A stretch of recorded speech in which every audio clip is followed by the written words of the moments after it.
오늘 성경 말씀 누가복음 17장 말씀입니다. 제가 평소 성경 본문을 대하는 태도로 치자면 17장, 오늘 우리가 읽기 전 이야기가 굉장히 많이 있어요. 내용이 어떤 게 있냐면 상처 주는 사람 연자맷돌 메고 목에 그 바다에 들어가라. 그리고 용서하는 이야기, 믿음을 더하셔라.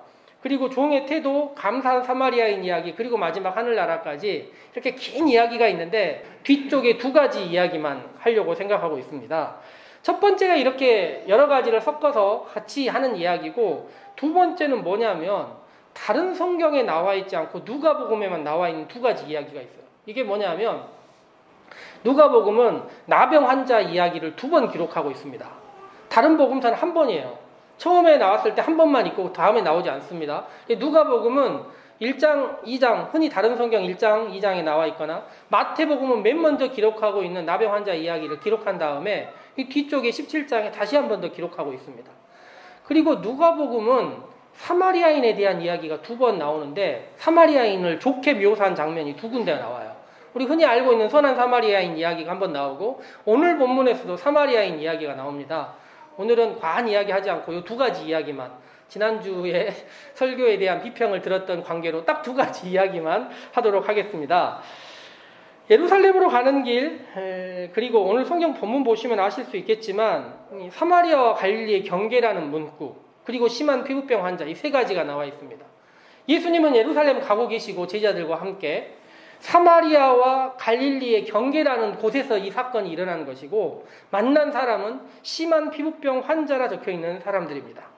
그래서 성경을 읽다가 예수님의 의도가 무엇인가 먼저 생각해야 되고, 이 팔레스타인 지역이 어떻게 되어 있는가도 생각을 해야 되며, 이 병에 걸린 환자는 당시 그리고 지금은 어떻게 여겨질 것인가를 생각해야 됩니다.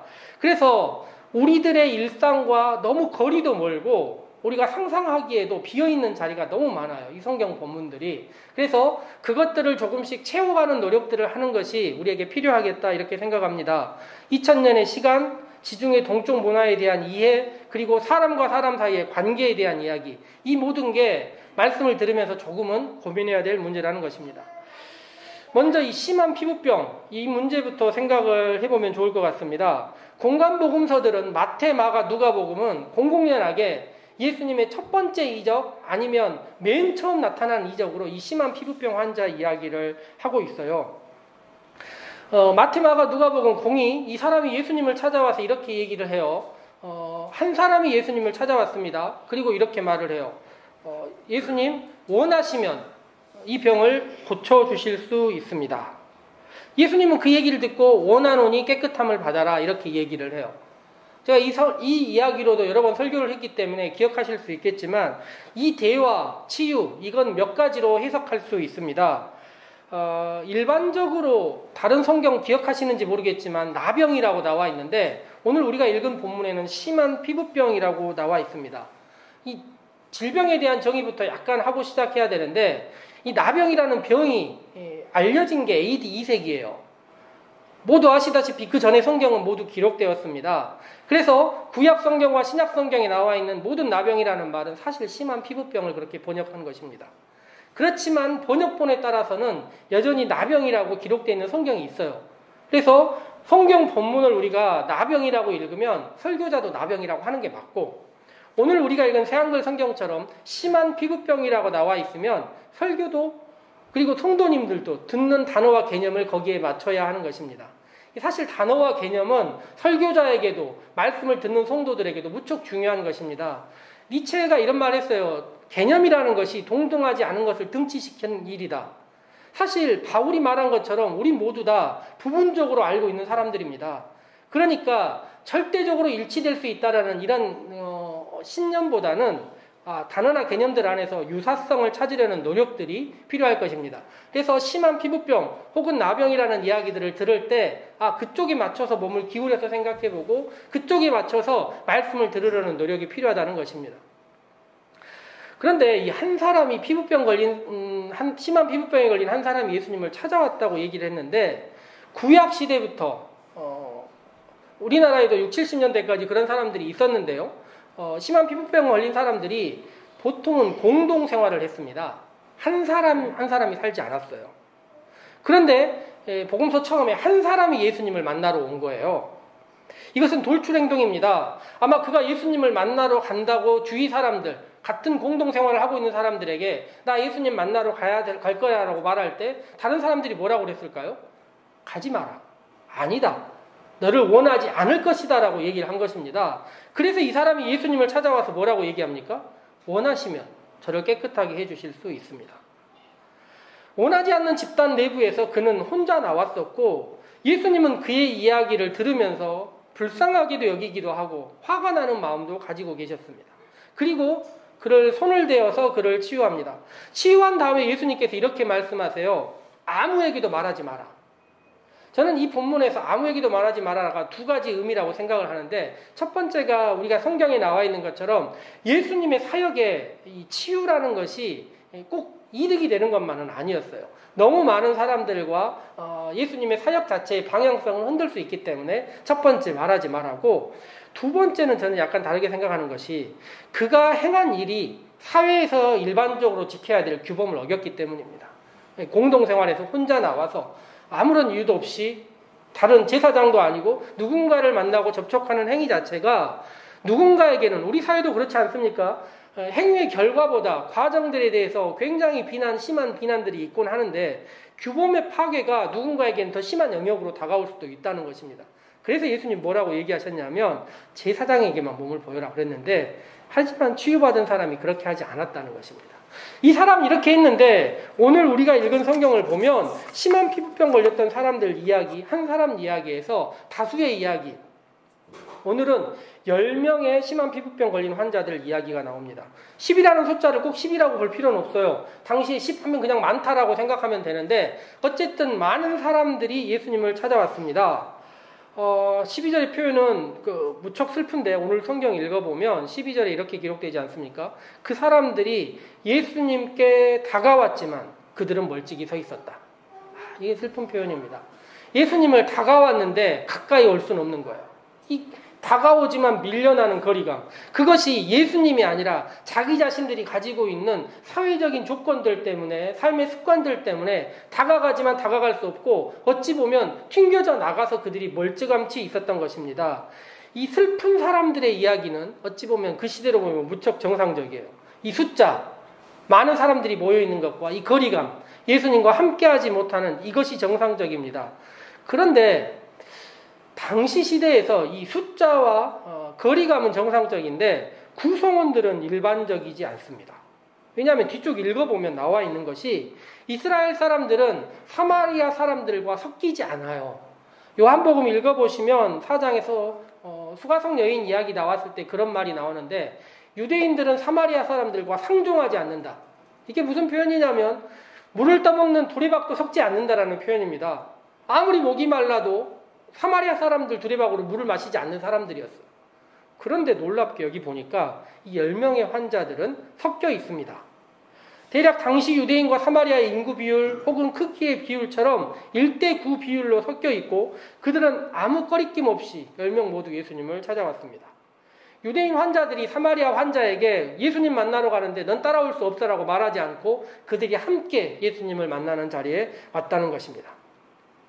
11절이 보통 연구자들에서 이 본문이 가장 비난받는 부분인데 성경에 어떻게 적혀 있냐면 사마리아와 갈릴레아의 경계를 지나왔다는데 갈릴리가 위에 있고 사마리아가 밑에 있기 때문에 위아래가 바뀌어야 된다는 얘기가 많아요. 그래서 이 본문을 가지고 누가복음의 저자가 이 성경 지리를 잘 모르고 있다 이런 얘기를 하는데 성경은 지리책이 아니지 않습니까? 의미를 어떻게 설명할 것이냐의 이야기예요. 앞쪽에 나오는 부분이 더 중요한 부분입니다. 저는 이 본문이 두 가지가 섞여 있다. 그것을 보여주기 위한 것이고 더 큰 지역, 더 많은 사람이 갈릴레아에 있지만 이 사람들보다 사마리아 사람이 어떻게 했는가가 뒤에 더 잘 보이기 때문에 이 본문에서는 사마리아가 앞쪽에 있는 것이 더 맞다. 저는 의미를 부여하면서 그렇게 생각을 합니다. 이 10명의 사람들이 거리를 두고 예수님께 소리를 질러요. 뭐라고 얘기를 합니까? 우리를 불쌍히 여겨달라. 저희 카톡방에 제가 금요일날 오늘의 음악과 묵상으로 함께 올렸었지만 자비를 달라, 불쌍히 여겨달라. 이 말은 참 깊은 호소력이 있는 것 같습니다. 사람이 타인에게 나를 낮추면서 나를 불쌍히 여겨달라, 나에게 자비를 달라는 이야기는 누구라도 이 말을 듣는 사람들의 마음을 내려놓게 하고 무장을 해제하게 하는 것 같습니다. 그들의 외침을 들은 예수님이 뭐라고 얘기하시냐면 앞에 있는 부분에서는 어떻게 하십니까? 만져주시고 접촉하셨는데 오늘 성경에 나와 있는 10명의 사람들에게는 구약 성경의 방식 그대로 얘기를 해요. 가서 제사장에게 너희 몸을 보여라. 제사장에게 가고 있을 때 참 놀라운 부분이 나오는데 가고 있는 사이에 이 사람들의 몸이 바뀌어요. 뭔가 치유가 일어났습니다. 그 거리 안에서 치유가 일어나는 것입니다. 저는 여기서 성경을 읽으면서 상상을 해봅니다. 비어있는 얘기가 너무 많기 때문에 상상할 수밖에 없어요. 거리가 있는데요. 여기가 예수님과 제자들이 심한 피부병 걸린 사람들이 만난 자리고 여기가 제사장이 있는 자리입니다. 제사장이 예루살렘까지는 아니더라도 가까운 거리에 있지는 않았던 것이 분명합니다. 제사장이 우리를 따라다니는 그런 상황은 아니니까요. 그렇다면 상상을 해보면 이 사람들이 제사장 쪽으로 얼마나 간 다음에 치유가 일어난 것일까요? 거리를 생각하고 4단계 정도 나눠본다면 저는 여기서 생각을 한 다음에 이 사람들이 치유받은 자리가 예수님과 제사장 사이의 거리에 가운데는 넘었겠다라는 생각을 했습니다. 왜냐하면 이 사람들이 아무리 개념이 없고 치유받은 것이 기뻤다 하더라도 이 출발 거리에서 얼마 지나지 않아서 치유됐다면 이 사람들이 예수님을 만나러 가는 것이 너무 당연한 일입니다. 그런데 가운데가 넘은 거예요. 아니면 제사장 쪽에 가까이 다가온 것입니다. 그러니 제사장이 눈앞에 있고 예수님은 머니까 이것이 상식에 맞는 일 아닙니까? 그래서 이들이 제사장을 찾아갔다. 저는 그렇게 생각이 들었습니다. 예수님의 찾아갈 거리는 멀고 제사장은 가까이 있을 때 이것이 우리에게 시험이 되는 것이고 시험은 우리에게 이렇게 찾아오는 것입니다. 치유된 뒤에 우리가 은혜를 받은 뒤에 혹은 나의 삶의 목적지를 정한 다음에 무엇인가가 나의 삶에 변화가 있을 때 목적지를 바뀌어야 됩니다. 그것이 흡사, 거리가 멀더라도 방향을 바꿔서 옮겨야 하는데 가까운 것을 선택하려는 마음이 사람들에게 있는 것입니다. 그때 우리는 어디로 가야 됩니까? 말은 당연히 예수님에게 가야 된다고 말을 하지만 우리들 또한 제사장을 향하여 가지 않느냐 이런 생각을 해볼 수밖에 없습니다. 우리의 삶과 신앙은 이런 목적지가 혼란스러운 시절들이 많습니다. 우리는 가야 할 곳과 가고 싶은 곳 이것을 혼자 할 때가 많고 해야 할 일과 하고 싶은 일들을 혼자 할 수도 있습니다. 그 상황에서 15절 말씀에 이 한 사람이 돌아왔습니다. 흡사 탕자의 비유에서 아들이 돌아오듯이 스스로 돌이키고 다른 절대의 사람들이 더 옳다고 생각하고 가깝잖아 얘기하면서 바로 가면 제사장이 있어라고 말하면서 가까이 다가가는 그 길 말고 다른 길로 돌이킨 것입니다. 그는 어디로 가야 할지 어디로 가야 하는지를 알고 있었던 것입니다. 그가 했던 일이 2가지인데요. 첫 번째가 큰 소리로 하나님께 영광을 돌렸습니다. 이 전환이 돌아온 사람에게만 있는 것입니다. 불쌍히 여겨달라고 말하는 사람이 영원히 그렇게 살아서는 안 되는 것입니다. 우리의 존재가 비록 비루하고 슬픈 존재들이지만 나를 불쌍히 여겨달라는 것이 우리 삶의 모든 것이 돼서는 안 되고 다른 한편에서는 하나님께 영광을 돌리며 우리가 어떤 존재인을 하나님께 드러내면서 사는 것이 우리의 양편 날개가 돼야 한다는 것이고 같은 목소리로도 불쌍히 여겨달라 영광을 돌린다. 이 2가지를 함께 할 수 있는 사람이 된 것입니다. 그리고 이전까지 예수님과의 거리가 급격하게 좁아져서 어떻게 합니까? 예수님 바로 앞에 엎드려 예수님께 절하고 있습니다. 오늘 성경을 읽다가 마지막 드는 얘기가 처음에 이야기한 것처럼 왜 사마리아인일까요? 팔레스타인 지역 자체에서 사마리아인은 마이너입니다. 그리고 심한 피부병은 마이너의 또 마이너입니다. 심한 피부병과 사마리아인이라는 이야기는 이중적인 의미에서 큰 좌절이 있습니다. 그런데 놀랍게도 그에게 남아있는 것이 무엇입니까? 감사입니다. 존재의 어느 부분에도 남아있을 것 같지 않은 원망과 불평만이 있을 것 같은 그 사람에게 감사가 있었습니다. 다른 사람들은 왜 찾아오지 않았을까요? 구약 시절 많은 생각을 해보자면 감사라는 것은 당시에는 제사와 관련이 있었습니다. 제사장을 찾아가서 그에게 제물을 드리는 것이 당연한 감사로 여겨져 있고 이것이 율법이고 그것이 유대인이기 때문입니다. 그러다 보니 감사가 유대인들에게는 공간에 갇혀 있는 것이고 이 사람은 마땅히 인간 존재의 관계 안에서의 감사로 바꾼 것입니다. 예수님은 그 규정에 대해서 이해할 수 없어서 이야기하는 것입니다. 18절에 그들은 안 보이는군요.